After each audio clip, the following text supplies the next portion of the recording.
ஓம் சாந்தி. இன்று 28/12/2024 காலை முரளி. ஓம் சாந்தி. பாப்தாதா மதுவன். இனிமையான குழந்தைகளே, இன்றைய முரளியில் எல்லா முரளியிலும் மிகவும் அன்பாக குழந்தைகளை அழைப்பார் இறைவன்.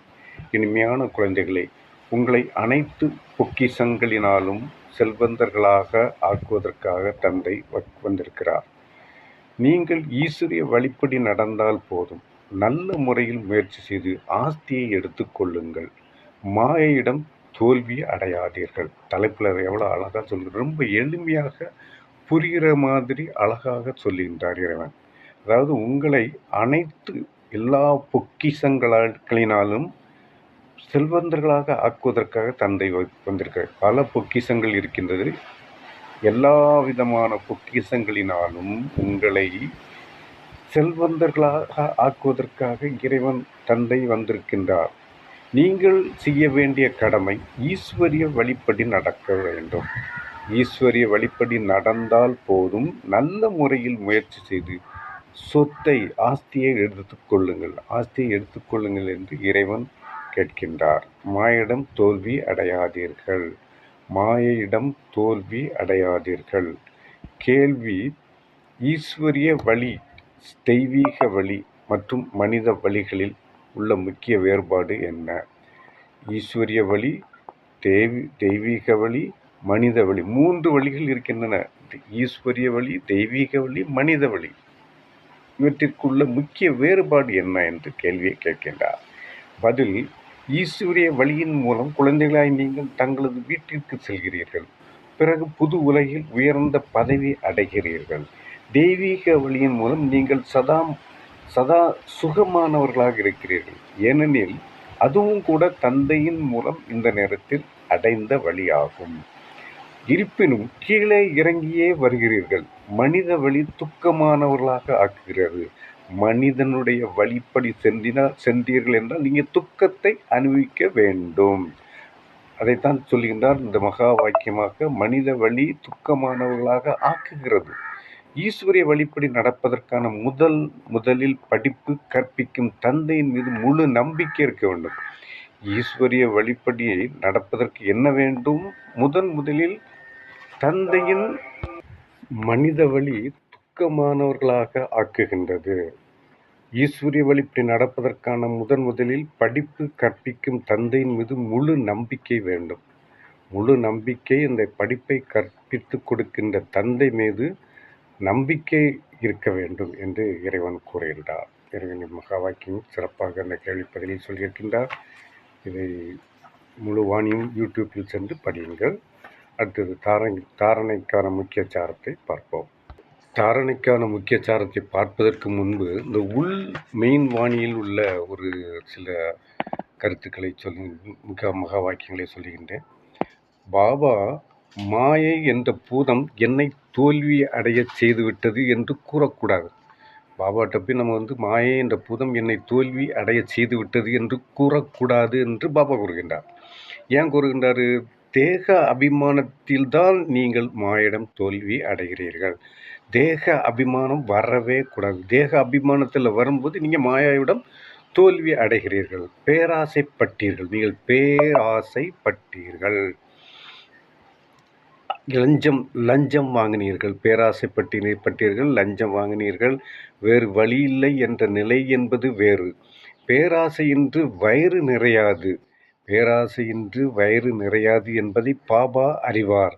பரவாயில்லை, பழைய சாப்பிடுங்கள், ஆனால் எதிலும் மாட்டிக்கொண்டு விடாதீர்கள். பிறகு உங்களுக்குத்தான் துக்கம் ஏற்படும். பைசா கிடைத்தால் குஷியாக சாப்பிடுவார்கள். போலீஸிடம் மாட்டிக்கொண்டால் சிறைக்கு செல்ல வேண்டியிருக்கும். பைசா கிடைத்தால் குஷியாக சாப்பிடலாம். போலீஸிடம் மாட்டிக்கொண்டால் சிறைக்கு செல்ல வேண்டும். இப்படிப்பட்ட காரியம் செய்யாதீர்கள். அதற்கு நான் பொறுப்பாளி கிடையாது. இறைவன் என்ன சொல்கின்றார்? பாபா என்ன சொல்கின்றார்? அதுக்கெல்லாம் நான் பொறுப்பாளியாக முடியாது என்று இறைவன் சொல்கின்றார். பாவம் செய்கின்றனர் எனில் சிறைக்கு செல்கின்றனர். பாவம் செய்தால் சிறைக்கு செல்ல வேண்டும். பாவம் செய்கின்றனர் எனில் சிறைக்கு செல்கின்றனர். அங்கு சிறை போன்றவர்கள் இருக்காது. சத்தியுகத்தில் சிறை போன்றவை இருக்காது. ஆக நாடகப்படி கல்பத்திற்கு முன்பு நீங்கள் என்ன ஆஸ்தி அடைந்திருந்தீர்களோ 21 பிறர்களுக்கு அதையே மீண்டும் அடைவீர்கள் என்று இந்த உள்வாணியில் மெயின் பக்கத்தில் குறிப்பாக அதை உங்களுக்கு நினைவுபடுத்த வேண்டும் என்ற முறையில் அதை சொல்லியிருக்கின்றேன். அடுத்து தாரணைக்கான முக்கிய சாரம். பாயிண்ட் 1, தனது வியாதியை ஒரு பொழுதும் மருத்துவரிடம் மறைக்கக்கூடாது. தனது வியாதியை ஒரு பொழுதும் மருத்துவரிடம் மறைக்கக்கூடாது. மாயையின் பூதங்களிலிருந்து தன்னை பாதுகாத்து கொள்ள வேண்டும். மாயையின் பூதங்களிலிருந்து தன்னை பாதுகாத்து கொள்ள வேண்டும். தனக்குத்தானே ராஜ்ய திலகம் கொடுத்து கொள்வதற்காக அவசியம் செய்ய வேண்டும். தனக்கு தானே ராஜ்ய திலகம் கொடுத்து கொள்வதற்காக அவசியம் சேவை செய்ய வேண்டும். 2வது பாயிண்ட், தன்னை அழிவற்ற ஞான செல்வத்தின் மூலம் செல்வந்தனாக ஆக்கிக் கொள்ள வேண்டும். தன்னை அழிவற்ற ஞானம் என்றால் இந்த முரளியின் மூலம் செல்வந்தனாக ஆக்கிக் கொள்ள வேண்டும். இப்பொழுது பாபா உங்களுக்கு ஆத்மாக்களிடத்தில் கொடுக்கல் வாங்கல் வைத்துக் கொள்ளக்கூடாது. இப்பொழுது பாவ ஆத்மாக்களிடத்தில் கொடுக்கல் வாங்கல் வைத்துக் கொள்ளக்கூடாது. படிப்பின் மீது முழுமையான கவனம் செலுத்த வேண்டும். வரதானம், கல்யாணக்காரி யுகத்தில் அனைவருக்கும் நன்மை செய்யக்கூடிய இயற்கையை வென்றவராக, மாயை வென்றவராக ஆகுக.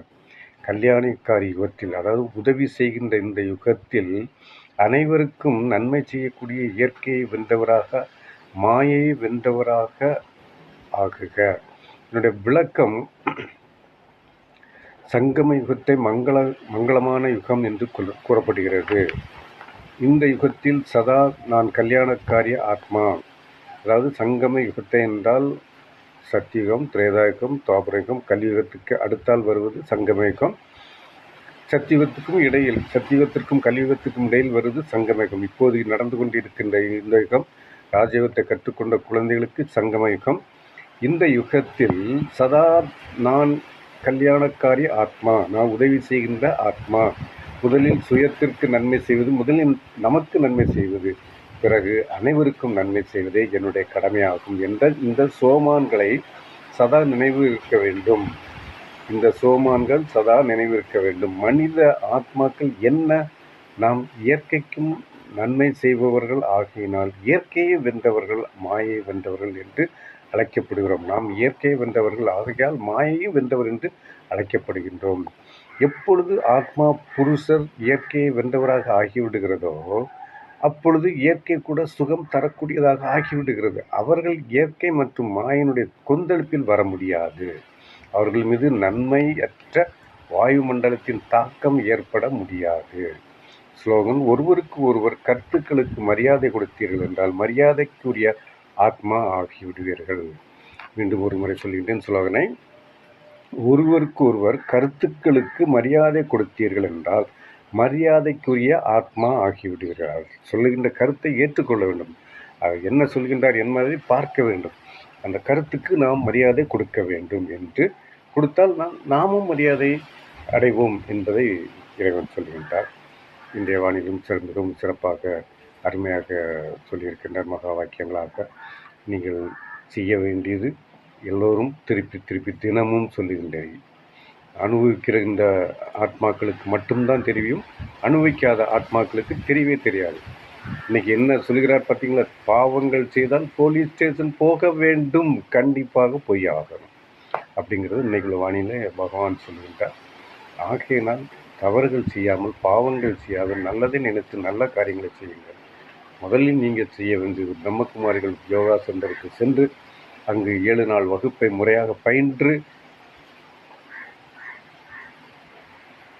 அமிர்த வேளையில் இறைவனுடைய நினைப்பில் இருந்து இறைவனோடு தொடர்பு கொண்டு 7 மணிக்கு முரளியை படியுங்கள் என்று மீண்டும் சொல்கின்றேன். நன்றி. ஓம் சாந்தி.